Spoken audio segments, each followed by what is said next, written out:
ಏನು ಅಸ್ಸಾಮು ಬಿಹಾರ ಆಗಲ್ಲ ಸರ್, ಅವ್ರ ಲಿಸ್ಟ್ ಅಲ್ಲಿ 3,500 ತಗೊಂಡಿವಿ ಸರ್. 3,500 ಎಲ್ಲ ಹೊರಗಿನ ಹೊರಗಿನ ಸರ್.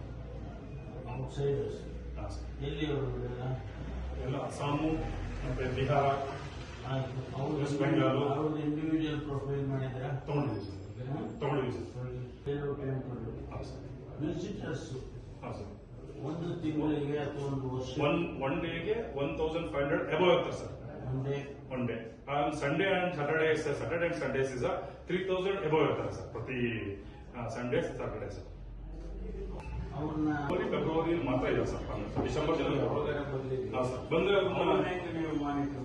ಕೇಳ್ತೇವೆ ಸರ್. ಅವ್ರಿಗೆ ಪಾಸ್ಪೋರ್ಟ್ ವೀಸಾಸ್ ಬಂದಿರ್ತಾರಲ್ಲ ಸರ್, ಟ್ರಾವೆಲಿಂಗ್ ವೀಸಾ ಇದೆಯಾ, ಮತ್ತೆ ಯಾವ ಕಾರಣಕ್ಕೋಸ್ಕರ ಬಂದಿದ್ದಾರೆ, ಮತ್ತೆ ಎಲ್ಲಿಂದ ಬಂದಿದ್ದಾರೆ, ಮತ್ತೆ ಅವ್ರದ್ದು ವೀಸಾ ಡೇಟ್ಸ್ ಏನಿದೆ ನೆಕ್ಸ್ಟ್ ವಾಪಸ್ ಹೋಗ್ಲಿಕ್ಕೆ ಅದನ್ನ ವೆರಿಫೈ ಮಾಡ್ತೀವಿ ಸರ್. ಮತ್ತೆ ನಮ್ಮ ಯಾರು ಸ್ಟಾಫ್ ಇರ್ತಾರೆ ಅವರು ಮತ್ತೆ ನಾವು ಕೂಡ ಒಂದ್ಸಲ ಹೋದಾಗ ಅವ್ರನ್ನ ಮಾತಾಡಿಸಿ ಕಮ್ಯುನಿಕೇಟ್ ಮಾಡ್ತೀವಿ ಸರ್. ಏನೋ ಅಕಸ್ಮಾತ್ ಸಮಸ್ಯೆ ಇದೆ, ಬೆಳಗಿರೋರು ಬಂದ್ರೆ ಕಾರ್ಗಿರೋರು ಬಂದ್ರೆ ಬರ್ತಾನೆ, ನೇಪಾಳಿ ಬರ್ತಾನೆ, ಅವರು ನಮ್ಮ ಕಡೆ ಇರ್ತಾರೆ, ಗೊತ್ತಾಗುತ್ತೆ. ಹೆಂಗೆ ನೀವು ಕಂಡುಹಿಡಿತೀರಾ ಫಾರಿನರ್ ಅಂತ?